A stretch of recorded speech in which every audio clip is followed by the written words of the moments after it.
Я приветствую вас, дорогие друзья, уважаемые гости и подписчики моего канала. Всем большое спасибо, что ждете нашу встречу с Александром Лазаревым. Он на связи. Александр, приветствую вас. Здравствуйте, рад видеть и слышать. Друзья, подпишитесь на Лазарева, подпишитесь на этот канал, поставьте лайк обязательно и напишите, что думаете в комментариях, потому что, кажется, мы с вами сейчас пребываем в таком апогее катастрофы. Ну уж какие глобально такие, знаете, вещи, которые перебивают вот эту катастрофу, нам только не встегивают. И, в общем-то, блэкауты, и НПЗ, и орешники крошим, и панцири тоже разрушаем. И, конечно же, Джоли приехала. Вчера весь вечер, собственно, под разным соусом подавали эту информацию. Так что произошло, а как? И все, кажется, отвлеклись от Покровска. И на утро дня сегодняшнего я замечаю, что пошла другая немножко пропагандистская повестка и движение. Значит, у россиян это вот вообще чуть ли не Сталинград, последний бой. Путин хочет именно этими силами достичь максимума, потому что у них, собственно, на большее они не способны. Но их больше численно, поэтому нужно увеличивать количество военных в ВСУ. Ну и так победим, собственно. Как вы думаете, та ситуация, в которую попал сейчас офис президента, кампания пропагандистская, она о каких глубинных процессах нам говорит? О глубинном кризисе интеллектуальной способности руководителей администрации, людей, принимающих решения и советующих. Когда-то Ортега и Гассет писал, что происходит несоответствие ограниченности современного духа, да, современным проблемам и вызовам. Вот, собственно говоря, ограниченность интеллектуальная, я перефразирую, вот она не соответствует тем вызовам, которые стоят перед офисом президента и перед главой. В данном случае речь о Зеленском, да, о Ермаке, ведь они запустили антикриз. Они запустили антикриз и опять, забыли о том, что они не 95-й квартал снимают, а проблема действительно серьезная, проблема фронтовая. Проблема давно вышла уже за границы только вооруженных сил Украины. То есть об этом знают не только ВСУ, об этом вся страна знает. Призывы звучат от комбатов, призывы звучат от бывшего замминистра обороны, призывы звучат от публичных людей, чтобы Зеленский выводил войска. Дальше там Рёбке, да, пишет уже вроде как не агент Кремля, вот в Бильд, о том, что 85% города Покровск там под контролем уже России, да. Дальше пишут о том, что Мирноград тоже окружен. Это все из Запада уже идет. То есть, люди в Украине это все видят и читают. И я так понимаю, что задача была у офиса президента создать какой-то антикриз. И долго сидели, думали, да, такие политтехнологи, как Михайло Подоляк, там, наверное, да, ну и все такие гуру политтехнологий. И что ж может перебить, да, что нужно такого сделать, чтобы украинцы забыли о том, что несколько тысяч солдат вооруженных сил Украины находятся в окружении, да, и им необходимо выйти. Сначала ГУР отправили. Вот, дескать, ГУР сейчас проведет операцию, выведет людей, но пока мы не слышим. Операцию ГУР мы слышали, мы видели Буданова, который вблизи там фронта находился, да, вертолеты ГУР летели. Результаты не сообщили. Ну, если бы были позитивные результаты, мне кажется, о них бы уже со всех утюгов трубили. То есть, результатов в данном случае по выводу войск, либо по созданию коридора, мы же не знаем, какая операция была у ГУР. Да, мы можем только предполагать. Это же публично никто не говорил, что ГУР летит туда для того, чтобы вывести войска.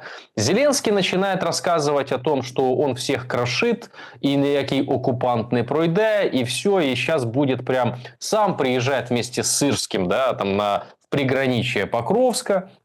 Вот это все фотографируют, снимают. Таким образом пытается медийно перебить тему, которую качнул Путин, да, о том, что вот Покровск полностью в окружении. Ну как же в окружении, если я подъехал? Вопрос, правда, куда подъехал, где подъехал и как его приезд поможет вооруженным силам Украины. С другой стороны, да, вот если он действительно там приехал в Покровскую, и мы там заблуждаемся, и то была российская пропаганда, и никакого окружения нет, тогда непонятно, почему не было реакции на... Да, это пиар-предложение было, это репутационные, имиджевые со стороны России, чтобы туда приехали украинские журналисты. Понятно, это все информационная борьба, как бы здесь все очень логично. Но почему не выполнить? Да? В таком случае можно было сказать, подождите, вы хотите, чтобы приехали, вы говорите, что там окружение. Да не вопрос. И 2 буса журналистов приехали, сняли, показали, нет никакого окружения. И тогда был бы большой-большой вопрос к тому, о чем говорит российская сторона. Но не приехали. Никого не пустили, приезжает Зеленский. Никакого эффекта это в общей сложности не дает приезд Зеленского. Дух в вооруженных силах не поднимается. Бойцы начинают понимать, и семьи бойцов. Правда, все давно уже поняли, да? Но в данном случае еще раз, так сказать, подтвердили себе, что спасение утопающего – дело рук самого утопающего, и никто впрягаться и выводить не будет, потому что для картинки, которую сейчас делает офис президента для Запада, чтобы давали больше оружия, чтобы деньги шли, необходимо показать, что рубежи твердые, что их держат и отбиваются до последнего, так сказать, бойца. И недовольство пошло массой. Я считаю, что был принят антикриз, приезд Анджелины Джоли. И вот я читаю сегодня новость, ну это комедия, конечно, да, читаю, пишут, что так она, оказывается, никого не предупредила.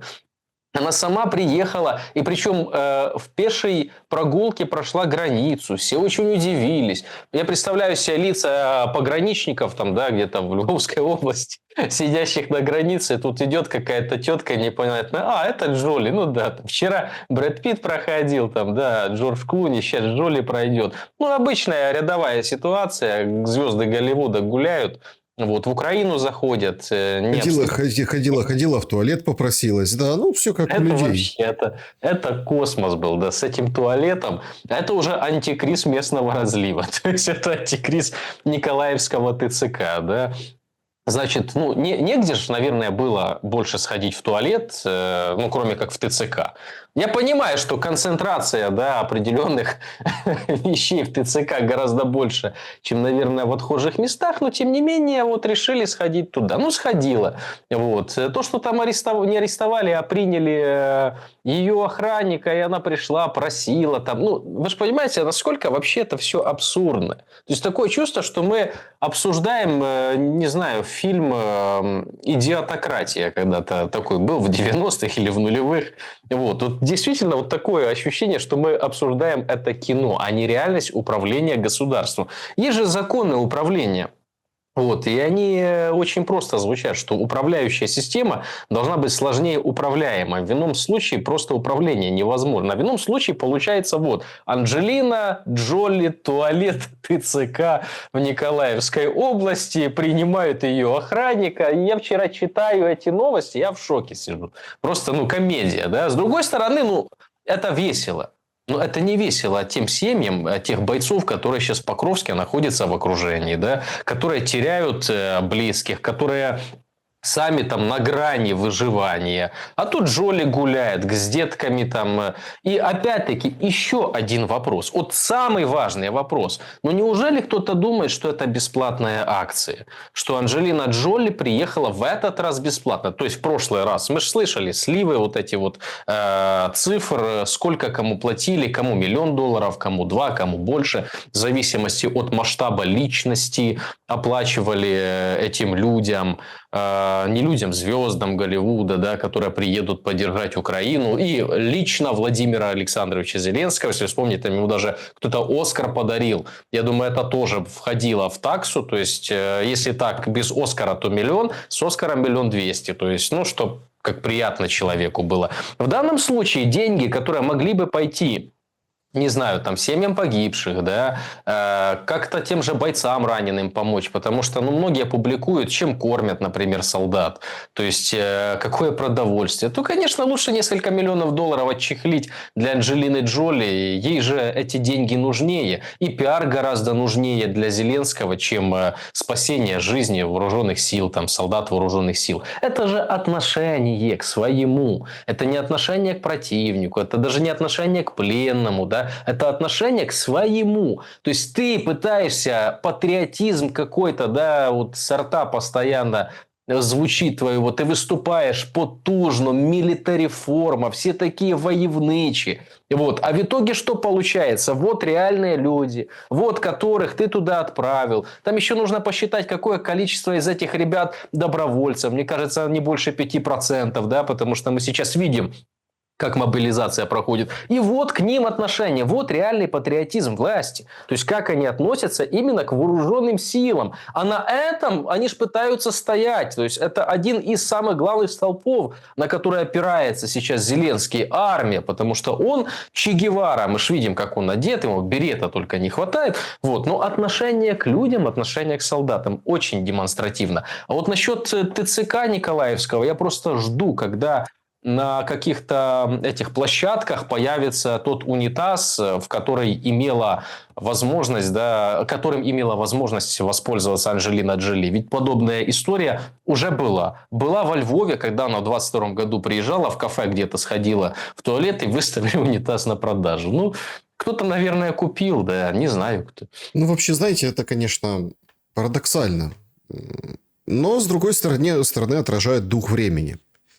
Ведь у нас лидер, как это, уходящего или дряхлеющего гегемона Трамп, ну, он тоже такой. То станцует, то споет, то выдаст что-то эдакое, то рынки обрушит, заработает на этом, то шатдаун, в общем, как бы крутит-вертит им так, что люди в Германии на военных базах США им якобы, ну, опять-таки, может быть, конечно, ИПСО, только опять-таки, чье ИПСО? Тут тоже надо разбираться. Значит, им дали распоряжение, чтобы они ходили питаться по программам немецким. А там есть такие программы для пенсионеров, для малоимущих. В общем, почти что чуть-чуть до просрочки им там отдают по дешевке или так раздают. То есть, ну, это такая социальная функция немцев, от которой они пока еще не отказались. И американский солдат, собственно, должен на время того, как нет денег на закупку всего-всего, должен идти туда. То есть, нам, вот Венесуэла, нападу, не нападу, да, мы там самые мощные, самые... То есть, у нас весь мир превращается вот в какой-то такой балаган. От этого, конечно, становится, ну, немножко не по себе, но тем не менее. Сегодня, вот в продолжении этой темы, сегодня разведка российская говорит, что готовится некая большая провокация, смертельная, с жертвами на Запорожской атомной электростанции, которая может там чего-то изменить ход, ну, в общем, войны. И действительно, вот мы имели параллель, можем провести ее с MH17, который изменил положение дел на Донбассе. Все начали договариваться, все уже пошли по этому пути. Нет, прямой связи в этом, конечно, нет, но понятно, что там перед каждым Минском котел, ну, это котел котлом. Но трагедия сыграла роль, и все обратили внимание на то, что там вообще происходит, и поэтому, собственно, уже не так под сукном, да, вот играли эти геополитические игры, когда все начиналось в 2014 году. Вот нечто подобное сейчас может быть. Радости, конечно, немного добавляет тот факт, что последние заявления СВР, они не сбываются, и, я так понимаю, делаются для того, чтобы нечто опубличить, чтобы этого не произошло. Ну, и там обстрелы дронами Польши, Румынии, мы же помним эти заявления. Поэтому, может быть, ничего не будет. Но по логике вещей, и если смотреть на то одище, которое приобретают сейчас вот эти пиар-акции, вполне вероятно, что можно дождаться и какой-то катастрофы. Что вы думаете по этому поводу? По законам жанра «Квартала 95» должен быть какой-то, не знаю, какая-то кульминация, что-то какое-то вот что-то раз, контрапункт. Мне очень хочется надеяться и верить в то, что это просто информационная борьба, да, которой занимается СВР России. Вот, что публикации эти либо предостерегают, либо для идеологической борьбы, но никак не возможные планы, да, чьи-то по совершению подобного действия. В данном случае, если диверсия произойдет на Запорожской атомной энергостанции, да, мы понимаем, что пострадают две страны. Две страны больше всего. Пострадает Украина и пострадает Россия. Поэтому мне бы хотелось верить, что нет в этом никакой определенной логики. Но есть и еще другие страны, да, которые, в принципе, далековато находятся, которые могут или не могут, да, рассматривать различные варианты для того, чтобы создать что-то невообразимое либо немыслимое. Вот. А в данном случае это большая экологическая катастрофа, при которой победителя не будет. То есть это большое горе будет и земля. И, в общем, мы имеем Чернобыльскую зону. Да, вот с 1986 года, если не ошибаюсь, да, с Чернобыльской катастрофы, мы имеем Чернобыльскую зону отчуждения, на которой жить невозможно.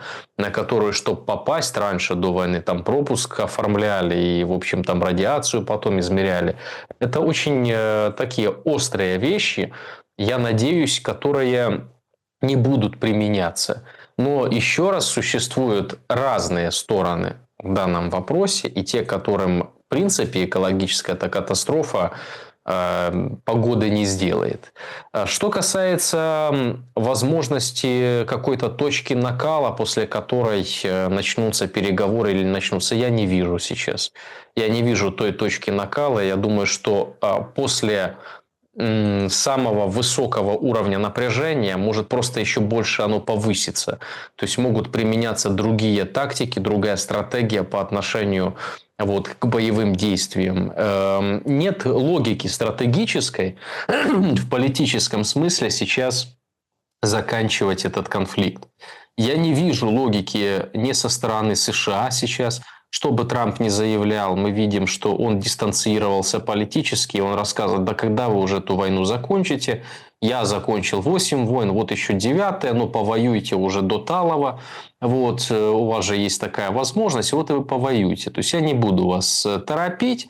При этом я не дам ни томагавки, ничего Зеленскому. Вот, при этом британцы дадут, если надо, да, не томагавки, а актамсы. Суть от этого не меняется.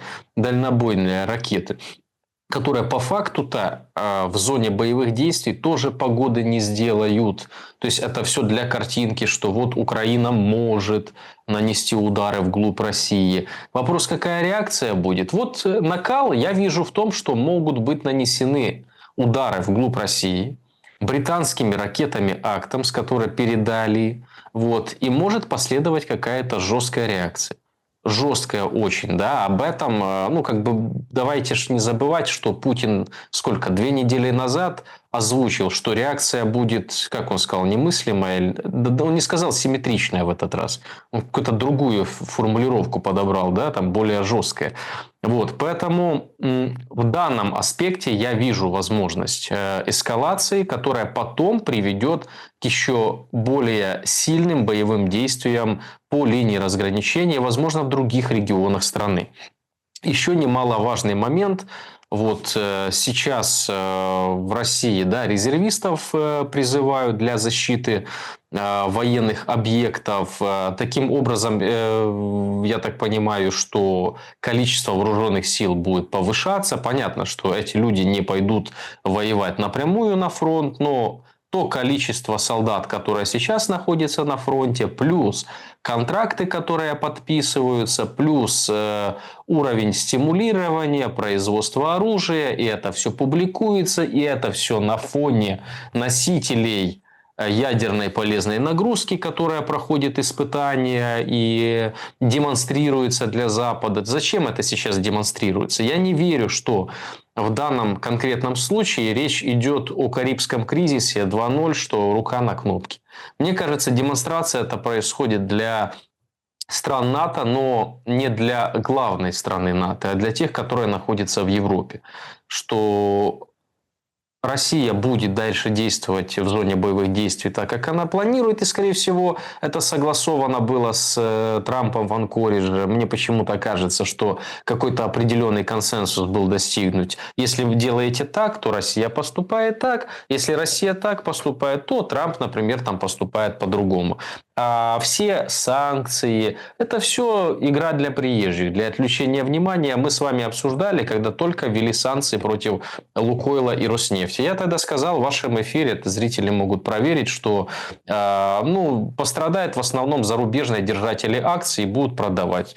Неделю назад это уже начало происходить. То есть внутри Российской Федерации иностранный капитал, да, немножко потеснится.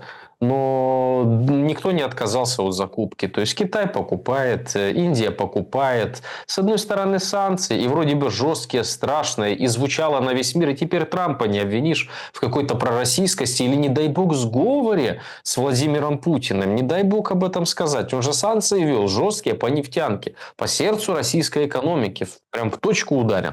Вот. А на самом деле мы видим, как происходит это все на геополитической плоскости. А для европейцев, да, демонстрируются Посейдоны, Цирконы и прочее. И Трамп проводит ядерные испытания, чтобы всему миру показать, что он сильный. И тут Россия говорит, и мы тоже проведем ядерные испытания, чтобы тоже показать. И все выглядит, как будто накаляется обстановка и должна дойти либо до какого-то пика разрядки, либо же до уровня Карибского кризиса, что вот-вот начнется Третья мировая война. Но Третья мировая война не начнется. И когда она не начнется, а Трамп ее отменит, то, что будет происходить на территории Украины, так это уже никого интересовать не будет. Главное, ж мир спасли. И все молодцы. А это локальный конфликт.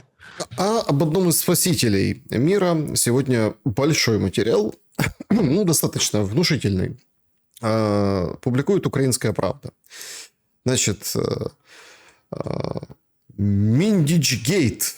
История того же друга президента называется. Букву Т, если убрать, было бы веселее статья. Значит, Миндич, фамилия, которая больше года звучит в политических кулуарах, в общем, и приводят такие, знаете, очень интересные вещи, что президент мог провести с ним выходной, пожарить шашлыки, отвлечься, отдохнуть душой. Рассказывает один из влиятельных украинских бизнесменов. Тимур – это гостиница, ресторан, костюмы. Значит, такой статусный... Ролики не только ценный мех. Статусный образ вырисовывается фаворита. Значит, никогда не был игроком. Понятийно держал часть активов Коломойского. Возил в Украину брендовую одежду. Что-то прикуривал, зарабатывал, да, мог обратиться к президенту с просьбой, но не больше. Мол, вот так отзываются для «Украинской правды» собеседники. Но тут интересен другой момент. Значит, Фламиндичи, в общем, американцы якобы, да, говорят, давайте его make Mindich small again, давайте его опять под лавку, слишком он выпячился. И такие поразительные данные приходят. Все же помнят о том, что Данию облизывали с ног до головы. Даже муж премьер-министрки, фильм, в общем-то, о Зеленском, там короткий, но тем не менее, снимал. Ему даже орден какой-то выписали, наградили мужа премьер-министра Дании. И на Данию имелись очень серьезные виды.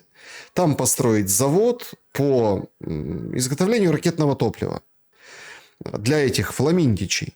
Ну и другие там заводы дронов, в общем, оружейное производство там открыть. Но приходят последние данные, что этот проект прикрыли, потому что мутные схемы, структура собственности, в общем, слишком грязно оказалась для датчан, и они говорят, не-не-не, давайте в сторону, давайте пока нет, давайте разберемся, чтобы все было более-менее, скажем, по правилам. Кто-то, в общем, дал команду «стоп». Ну и, соответственно, мы видим, что вот такие потрясающие материалы с подробностями, да, там, кто такой, откуда, какие отношения, в общем, выходят в «Украинской правде». Что вы думаете о фигуре Миндича? И действительно ли подобрались, вот прям, знаете, как вот так, Кощеева игле Зеленского? Потому что там Уитакер приезжал, вообще непонятно, что приезжал, да, сказал там мир, ну мир и мир, какой мир. Никто там шибко не расшаркивался перед ним. А тут данные, что ФБР готовят против Минтича, ну прям дела, преследования. Я так понимаю, что игла в яйце, да, яйцо у Миндича, то есть он его держит. Вот, и если его разбить, то тогда начнутся проблемы. Но если серьезно, то мы же понимаем, скандалы вокруг Миндича, вы сами подметили, уже где-то около года идут, и эта фамилия все больше и больше приобретает публичности, причем далеко не позитивного окраса, а именно негативной коррупционной публичности. То есть, когда говорят коррупция, уже коррупция Зеленского, коррупция его окружения, ассоциирует это все с Миндичем. И недавний этот скандал про его конспиративную хату, на которой постоянно встречались, там какие-то деньги передавали, унитазы позолоченные или золотые. Вот. И это все Миндич становится символом. То есть Запад любит создавать символы для того, чтобы качать тот или иной режим. Им, в принципе, не важно, какой режим, должен быть какой-то символ. Символ коррупции. В данном случае символ коррупции Зеленского – это Миндич. Вот. И эту тему раскачивали через подконтрольные Западу структуры, через соросовские институты. Да. Ну, условно, не только соросовские. Тут можно брать еще и британские, которые тоже относятся к фондам открытого общества, которые действуют на территории Украины, через антикоррупционную инфраструктуру эту тему качали. И сейчас дошли уже до оборонки.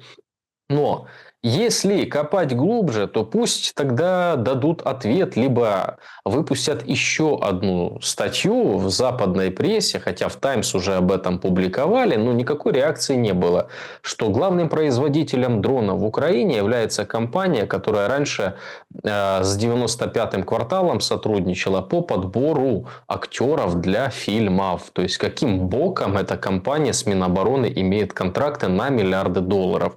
Это никого не смутило. В Украине никто не дал на это ответ. Ни Зеленский, ни спикеры провластные, ни один народный депутат, да, даже такой правдоруб рьяный Леша Гончаренко не вышел на трибуну Верховной Рады и почему-то не сказал, как так получается, что подбор актеров для фильмов, да, категории экономической деятельности, занимаются сейчас не подбором актеров, а производством дронов. Та же история с Миндичем. Насчет Дании, насчет Европы, мне кажется, тут, скорее всего, не так структура собственности, как те доходы, которые не захотела европейская элита отдавать в руки всяких Миндичей, Зеленских, Ермаков. Уж больно много на себя ребята берут. То есть вы покупаете это оружие, никто же не мешает вам, вам продадут. Если бы они сторговались с датским королевством, да, о том, что там подавляющее большинство там, акционеров или какая там собственность, да, этой компании, этого производства, которая должна была быть, будут именно европейские представители, либо те же датские представители в конкретном случае, и Украина будет иметь там небольшую долю, 10%, то я уверен, что никакой бы Миндичгейт не повлиял на это производство и на создание завода. А ребята, да, из Киева, наверное, почувствовали себя очень блатными. Вот. Приехали и, скорее всего, начали качать права, что либо пополам, либо нам 60, а вам 40. Ну, это в их стиле. То есть, если ты 7 лет при власти, ты оборзел настолько, что ты, отжимал бизнеса у тех, у которых, казалось бы, все предыдущие президенты боялись это делать, да, но ты это сделал. Тут ты думаешь, если я с этими олигархами разобрался, себе забрал, сам стал главным олигархом, так а что, с европейскими не разберусь? Тогда пусть они со мной на равных общаются. Я же с королем Британии встречаюсь, кофеи гоняю. То есть тут, скорее всего, и личный фактор сработал, и нежелание европейцев делиться и отдавать такую долю. А Миндич это предлог. И то, что качать их будут, я уверен. То есть это уже видно в европейской прессе, что вот вам реперные точки, с которых будут начинать качать Зеленского и его окружение. Ну, тут просто очень интересно, что сам факт расследования ФБР – это вот прям очень серьезный политический шаг. Политический, потому что глава ФБР, помним кто, да, и как он говорил во время предвыборки Трампа, сразу, когда пришел на свою позицию, я имею в виду Паттеля, значит, источники утверждают, что расследование по отмыванию денег. Ну, то есть, все простенько. Отмывание денег. Там, Одесский припортовый крышевал Шефир, ушел, стал Миндич. И Шефир, и Миндич – это квартал 95. Соучредители или как, в общем, собственники и так далее. Концессионеры. В общем, после этого там приводится Горбуненко, значит, взяли под защиту и потом его отпустили. Это означает, что собрали какую-то информацию об этом всем. Понимаете, в чем дело? Зеленского ведь вполне легко могут начать загонять. Просто я обратил такое внимание, вот мы начинали с Джоли, например, да, с вот этих всех там вещей, пыли в глаза. Ну, пыли в глаза пускают. По фронту, по там другим вопросам. Даже вот, смотрите, какой прилет жирный в Костромскую ГРЭС. И все так, о, давайте порадуемся. Товарищи, люди добрые, на конференции буквально вчера говорили, что если выбить Киевскую ТЭЦ, да, и не запустить ее в течение 3 дней зимой, когда мороз, все, надо сливать воду. Да, края. Сливать воду, иначе все треснет и не будет вообще отопления. Десятилетиями там будут восстанавливать все. Это по Киеву, это конкретно, да, вот эксперты говорят. Поэтому страшная будет зима. А вы радуетесь тому, что полетела по ГРЭС, и такие фоточки выставляете, да, то есть, будет же ответка, и люди об этом думают, понимаете? И вот здесь-то возникает главный момент. Вот этот процесс загона, о котором нам не говорят, потому что это, как вот об этом говорить? Процесс загона Зеленского начинается, как вам видится? Если так вот по косвенным разведпризнакам посмотреть, по поведению там американцев, европейцев, прессе. Мне кажется, что создается фундамент для загона Зеленского. То есть, эта вся база накапливается. В Америке нет практически страшнее преступления, чем кража денег государственных. Тем более там у американских налогоплательщиков. За это можно уехать на очень долгий срок. На очень долгий. То есть, в Америке это серьезное преступление. И когда ФБР начинает расследовать, да, то есть, это значит, что дано указание, да, дана вказивка, чтобы собрать базу, которую потом выложат на стол. Это первый момент. Второй момент. Зеленского качать пока никто не будет. Мне кажется, что ему показали возможности во время картонного Майдана. То есть, показали, его продавили, он, склоня гриву, сделал, как надо было для тех, которые качнули обстановку. То есть, показал свою сговорчивость. Ему немного, так сказать, обломали, да, вот те вещи, которые на голове растут. Собственно говоря, дальше коррупционные темы будут просто ложиться в папку, в стол.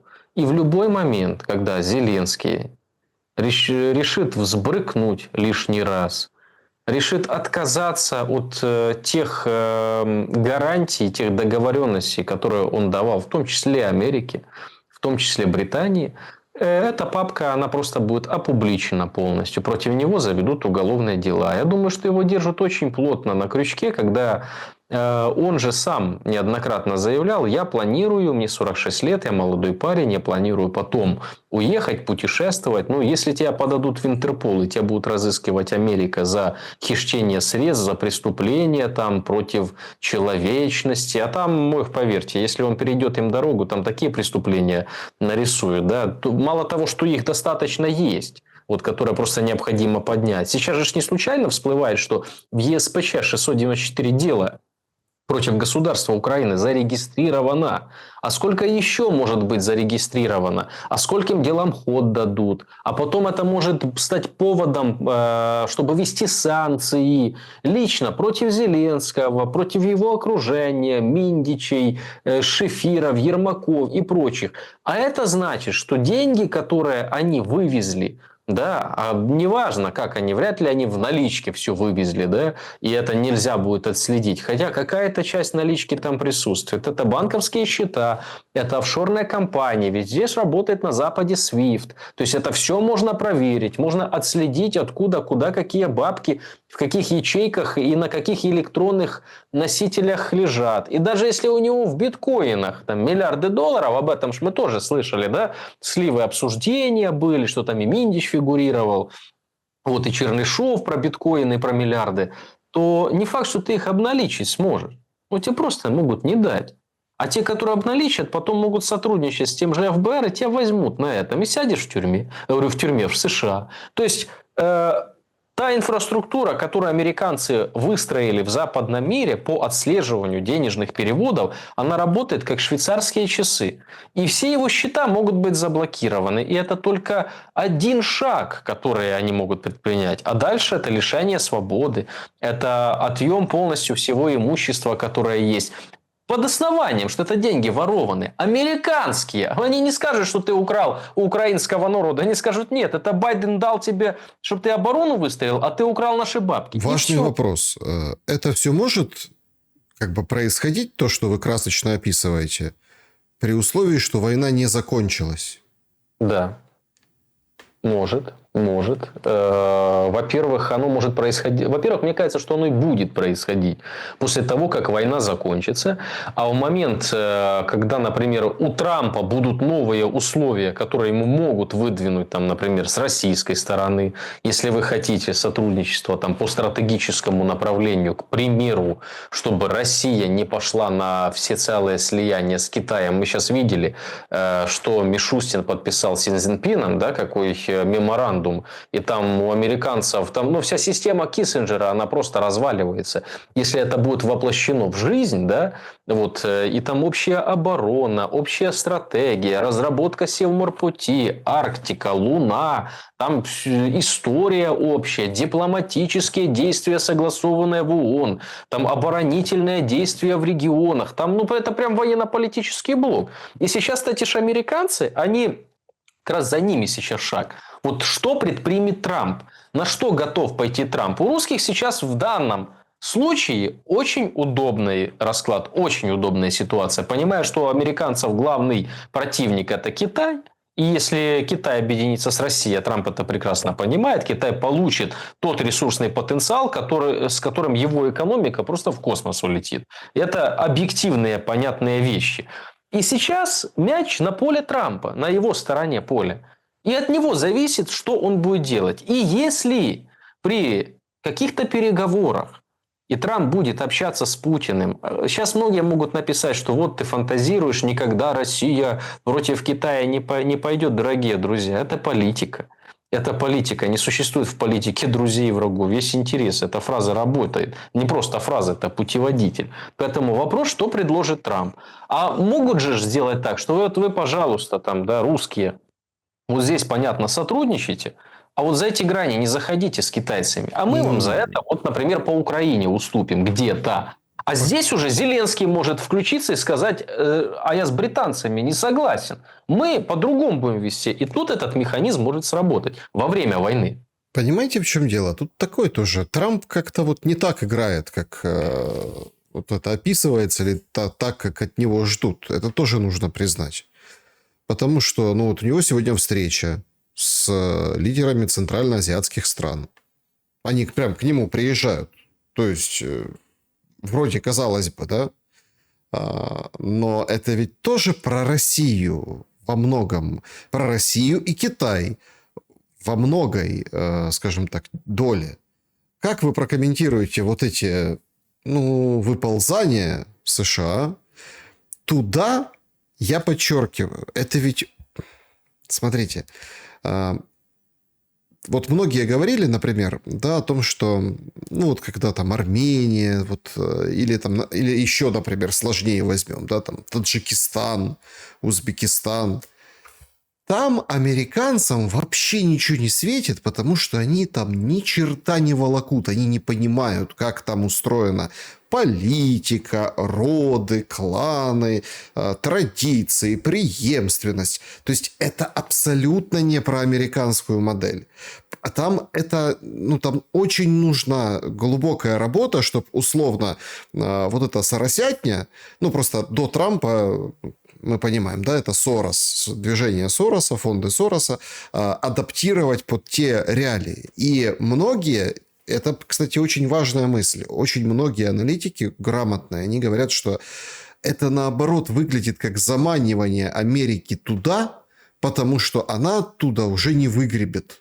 Ну, то есть, сунув туда нос, ты уже там и останешься. Ни о каких там геополитических войнах с Китаем, с какими-то там... Уже все. Ты уже останешься там, там тебя и похоронят посреди Евразии. Что вы думаете на этот счет? Я в данном случае выступлю адвокатом Трампа. Да? Я скажу так, что выйти они могут из любого кризиса, просто сказать все. Наша миссия закончена. Мы это видели в Сирии. Вот когда свергали режим Асада, и, значит, свергали, а потом решили не свергать, просто вывести войска и сказать, мы свою миссию сделали. Дальше делайте, что хотите. В той Сирии курды, там, кто-то, занимайтесь, оно нам надо. Там пусть Турция занимается, пусть там Россия занимается. Мы, короче, всех, кого надо было, зачистили. Все остальное не наш вопрос. Афганистан. Живой пример. Сколько десятилетий там сидели, потом просто один раз махнули рукой, да, и начало все постепенно рушиться, крушиться, да. Американцы сели в самолет, собак забрали военных, вот, забыли своих подчиненных именно с другими паспортами забрать, вот, ну, позабирали, ну, животинку любят, да, и увезли. Вот, Афганистан пример. Таких примеров на самом деле много. Что касается того, что они не секут, я согласен, да, это не их регион, непривычный регион. Вот, не работали, не там глубоко. Но с другой стороны, а формула-то сейчас в капиталистическом мире-то работает везде одинаково. Можно же деньгами, да, в объятиях задушить, можно же денег насыпать и сыграть на противоречиях клана. Вы поверьте, и политтехнологов найдут, которые отлично разбираются во внутренней повестке, да, какой клан находится в давнейших противоречиях с правящим, если правящий несговорчивый, у кого какие интересы. И Трамп, я думаю, он говорит, дайте им денег, да, дайте им денег, либо дайте по шапке. То есть в этом случае, то есть они могут что-то делать. Не факт, что это будет результативно, потому что я сейчас описал ситуацию, при которой и Россия, и Китай вот так вот сидят и бездействуют. Да, они что же будут действовать? И, соответственно, тут уже чья возьмет. И чья возьмет в этом регионе, если там не отбитые до конца, это очевидно понятно, вы об этом сказали. Вот. Но зачем они туда лезут?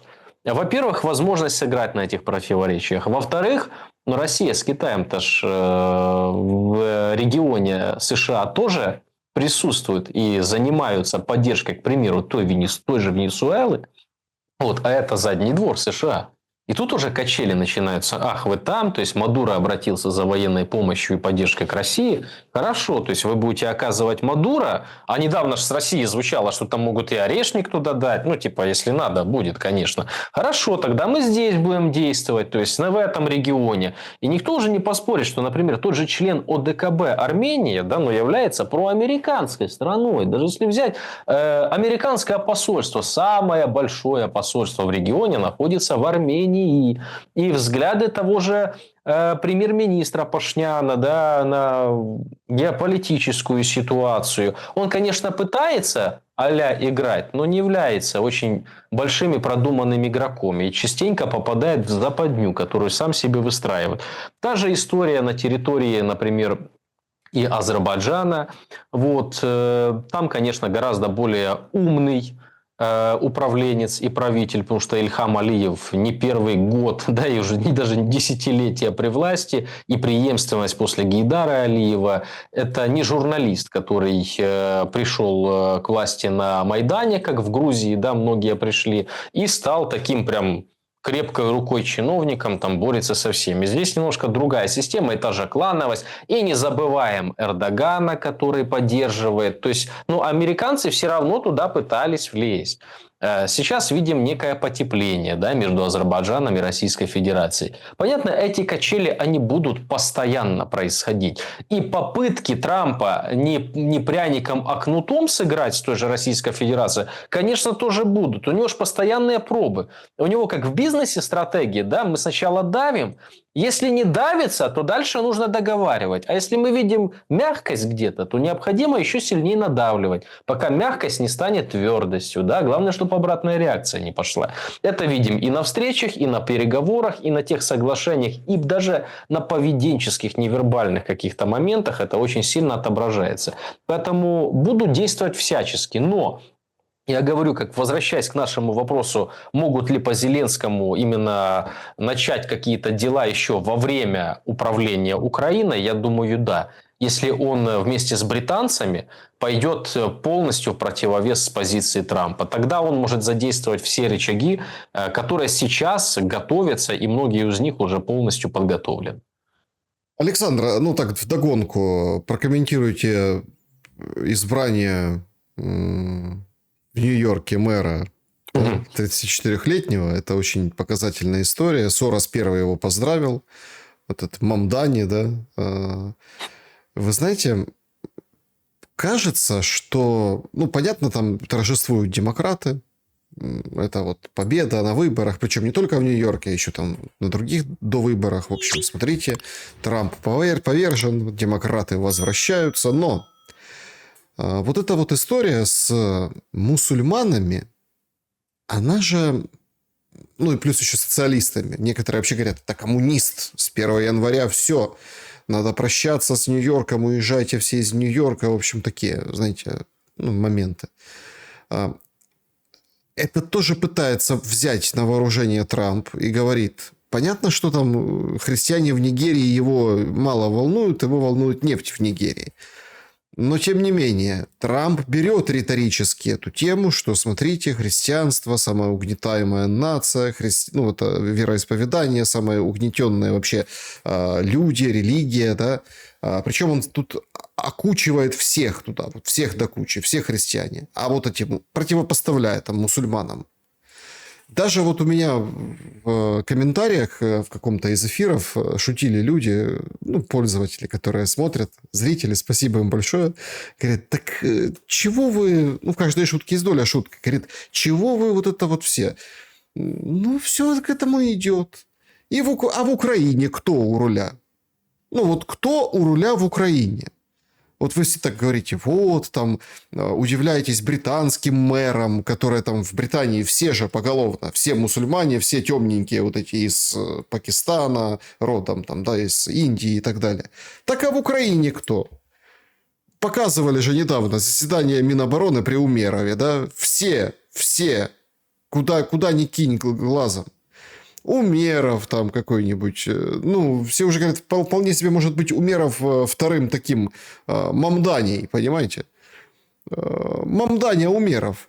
Потому что любят вот эти соросовские вот эту всю движуху, да, и вот ставят именно вот так. Если там сейчас говорят евреи у власти, там Зеленские евреи, ну, скоро будут мусульмане. Почему нет? Что вы думаете по поводу избрания в Нью-Йорке вот этого, скажем, персонажа политического? Насколько это будет тренд и, ну, вот, новый тренд модный, да, вот, законодатель мод политических? Ну, это все в духе демократической партии. Они же строят свою публичную неолиберальную риторику и идеологию на угнетенных массах. То есть угнетенные элементы общества в США, хотя они давно уже не угнетенные и не угнетаемые. Понятно, если бы это было где-то в середине 60-х годов прошлого века, то да, тут ну, ничего не скажешь. Свободу Анджели Дэвис, да, и в общем, как бы были очень жесткие случаи. Но сейчас, после Обамы, например, говорить о том, что в Америке по каким-то расовым, этническим признакам кто-то угнетается, да, или угнетенный, ну, это смешно. Но позиция-то выбрана, позиция работает, их поддерживают. Поддерживало немалое количество людей. Избиратель за демократической партии всегда топит за национальные меньшины, там, за другие меньшины, ну, в общем, за меньшины. Вот. Этих меньшин в совокупности становятся большинами такими, прям огромными. Меньшевики, да, становятся большевиками в данном случае. Вот. Хотя, ну, ничего общего там с какой-то классической, там, левой, коммунистической идеей в данном случае этот мэр не имеет. Он чистый глобалист, неоглобалист, неолиберал. Вот, чистый капиталист. И да, есть там лозунги, мы там против угнетения, но это обыкновенная политическая демагогия за все хорошее против всего плохого. То есть, откуда они сейчас... Ну, опять-таки, Трамп выбрал позицию, потому что, наверное, социологические замеры показывают, что его избиратель негативно настроен к коммунистам, да, и там всякие реднеки и прочее плохо реагируют на эту идею. И вообще, то есть, за единую Америку, цельную, без всяких мигрантов, без подобных плохих вещей, как он считает, да. Вот. Это, кстати, уже и по отношению к украинцам тоже сказывается. Там и количество дней пребывания уменьшают для украинцев, многих на депортацию, на возвращение, многих лишают законного права нахождения на территории США. В общем, борьба с миграцией и с угнетенными массами идет всецело. Нью-Йорк – это демократический город, который принадлежит демократам по факту. Вот они и победили. Но то, что выбрали, ну, классическая форма. Тут я, честно говоря, не хочу там, да, как-то злословить, но еще с ориентацией, да, тут не попали, не попали, да, они ж любят еще по ориентации выбрать кандидата себе назначить. Вот. Я не про политическую. В данном случае человек, там, рожденный в Африке, индус, там, другой религии, вот, ну, такая классика. Вот. В данном случае то, что с ним Александр Сорос сфотографировался, ну, тут как бы и гадалки не ходи, да, кто продвигал этого человека в 34 года. Это ж тема как раз Сороса, именно младореформаторов назначать. Нет, я ничего не имею против. И в Советском Союзе маршалы были 30-летние, да, если не ошибаюсь, Тухачевский был очень молодым маршалом вот, Советского Союза. Но как бы вопрос к личности и к его возможностям. Можно и в 34 хорошо управлять, а в 70 быть отбитым. Как бы. Тут же такой вопрос. Но это их технология, это их методичка. Вы посмотрите, кого назначали в правительство в Украине в первую волну, да, в первую каденцию. Тот же Гончарук, его окружение. Это все выходцы были из Бердио, фондов Сороса, именно этих фондов, которые ориентируются на неоглобалистскую идею. В данном случае я не верю, что будет какое-то массовое переселение из Вашингтона, из Нью-Йорка. Вот. Ну, как-никак, ну, может, политически переедут, но вы же представьте, с точки зрения обычного человека, ну, не нравится, да, мне эта власть, но если она не лезет в мои какие-то бытовые вещи, не мешает мне нормально жить, а я, например, человек не политизированный, то есть вообще просто работаю на работе, да, но не буду же я переезжать в другой штат, в другой город, собирать вещи и менять полностью все. Но это максимально дико будет выглядеть. Хотя я могу, конечно, ошибаться. Я не знаю там вот прям так достоверно настроений избирателей республиканской партии, живущих в Нью-Йорке.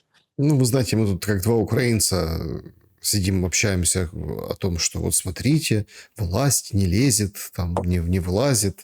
Это же просто цирк, понимаете? То, что устраивается сейчас, и это абсолютно... Ну, вот новость во Львове. Да? Хочу вот этой темой подытожить. Львов. Общественный транспорт.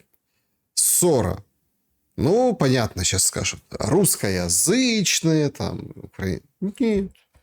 Дед, ну, в возрасте, мужчина, сделал замечание даме, что она не встала на минуту молчания. То есть сейчас же это все везде 9 утра, национальная минута молчания, весь транспорт останавливается. Но там еще, я просто, не знаю, там это нововведение относительно недавно ввелось. Может, у кого там свои какие-то правила. Мне казалось, что достаточно просто остановить движение, как вот это на Крещатике они ввели. Ну и типа, вот все, помолчали минутку и поехали дальше.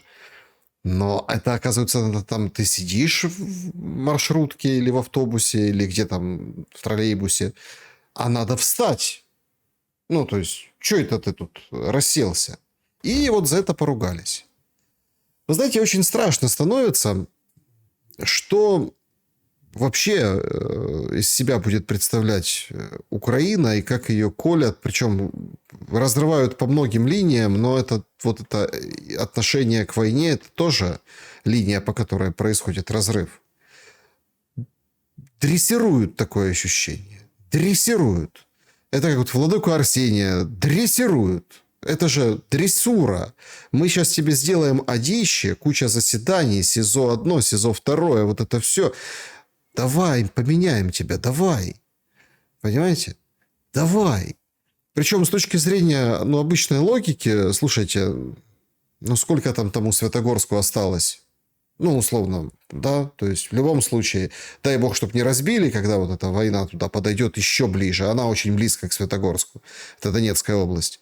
Но так бы обменяли Парсения, туда-сюда, и вернулся бы в свой Святогорск и в эту лавру. Но он говорит, нет.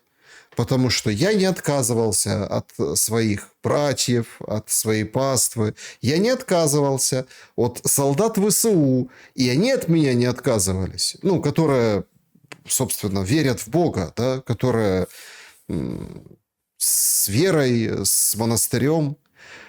Получается, что тут тоже, знаете, как с гипнозом. Одних людей можно загипнотизировать унитазом Джоли.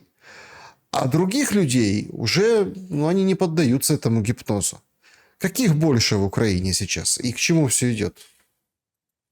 Идет все к краху, причем очень большому краху и к моральному падению общества. И это самое страшное, потому что политическое падение, экономическое можно выровнять и изменить. А вот моральное падение, оно влияет на формирование будущих поколений. То есть люди, которые упали морально, они потом, понятно, каких детей воспитывают. Это большое горе, большая угроза. Насчет митрополита Арсения, он сказал во время заседания, он сказал, что он не проиграл, он остался с честью, с совестью и с Господом. Это при таких обстоятельствах проиграть нельзя. Проиграли те, которые выступили против чести, совести и Господа. Это уже от себя добавлю. Вот те конкретно проиграли. И та женщина, судья, которая заключила его опять под стражу, человека с больным сердцем, которому необходимо сделать операцию. Все плевать хотели на то, что он уже говорит, куда я убегу, у меня ни документов, ничего. Он еле ходит. То есть человек далеко не самого лучшего здоровья. Давление по 200 во время суда. Это ж о чем-то, наверное, говорит. И эта женщина стоит. Ее же тоже женщина родила. И небось она крещенная в церкви. И небось ходила она в храмы. И я не удивлюсь, если еще и в Украинскую православную церковь ходила. Вот. И, возможно, и в Бога верует. И она стоит и выполняет. И что бы кто ни говорил, что она не может себя вести по-другому. Может. Может отказаться. Может оправдательный приговор дать. Может. Ничего с ней страшного не случится. А вот насчет того, что, то, что она делает, это позиция. То есть, это позиция, что теплое место, деньги выше, чем то, что здесь находится. Гораздо выше стоит. И то, что здесь, это ж когда-то потом какая-то там ответственность, она ж метафизическая, не здесь, не сейчас, это где-то там будет. А бабки и должность здесь и сейчас, а позиция здесь и сейчас, и это ей важнее. Она свой выбор сделала, она за это потом тоже поплатится. Я сейчас не говорю про какую-то божью кару. Я имею в виду, что решение, которое судья неправомерно принимает, а то, что шьют митрополиту, это полнейшая дичь, простите. То есть, что он какие-то позиции ВСУ в проповеди сливал. Просто на голову не лезет. Вот. Что они хотели сделать этим обменом? Вот если бы он согласился на обмен в Российскую Федерацию, они бы сказали, так вот, вот же вам, вот вам Украинская православная церковь, там Московская церковь, Вот, він хоче до своїх. Так давайте хай всі до своїх підуть. Я, Понимаете? знаете как, я вот здесь хотел бы... Не люблю, конечно, это, потому что это выглядит, конечно, пустопорожним спором, да? Тем более, что понятно, что Арсений заявил о своей позиции, то есть мы сейчас какие-то такие вещи обсуждаем, но... Да просто приходит то время, когда плевать, что они скажут. Понимаете? Плевать. Что ты там скажешь? Вот, смотрите, он там про Россию. Да плевать уже. У тебя фронт горит, сыпется. Фламиндичи не летают. Вот эти твои подачки, не знаю, 6 тысяч, там, Вовина 1000, там, малоимущим Вовина 1000, вот эти контракты, где тебе заплатят, потому что ты пошел добровольно, в рассрочку, если доживешь. А те, которые сейчас, они просто засунутые в бусик воюют и смотрят на эти все как бы цифры и предложения, говорят, елки-палки, а я где был? А почему меня волокли? То есть приходит в комплексе вот тот момент, что да плевать, что они скажут. Важно жизнь сохранить, человека и его путь. Потому что, простите, пожалуйста, вы говорите, а если он там согласился? Ну, смотрите, а если бы его инсульт схватил и помер бы вот прям там, на заседании суда, 200/100 давления?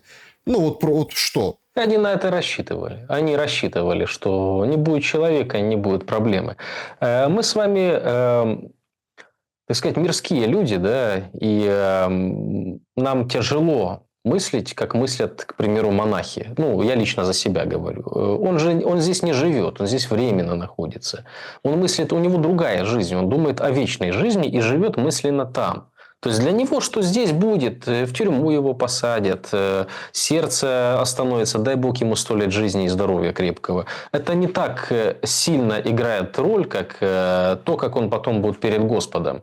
И такие люди, а есть действительно чистые, светлые люди, в данном случае, мне кажется, митрополит Арсений именно к таким относится, которым без разницы, как по отношению к его телу, да, земному, мирскому, будет относиться какой-то сиюминутная власть в Украине, да, он думает о том, что он потом перед Господом будет говорить. И в данном случае он как бы понимает последствия. Тут не вопрос в том, что в Россию или там в Америку обвиняют. Не в этом суть.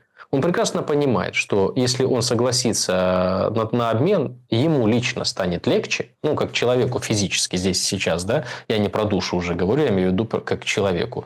Но он запустит цепную реакцию по всем остальным митрополитам, батюшкам Украинской православной церкви. Потому что эти же, которые его судили, они придут к каждому і скажуть, ага, ваш той поїхав до Москви, так і ви тут давайте вас беремо і до Москви, або в тюрьму. Вот в чем проблема. А человек думает о том.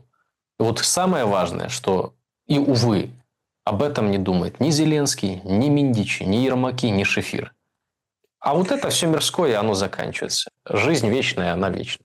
Александр Лазарев был моим собеседником сегодня. Спасибо большое за время и мысли. Спасибо.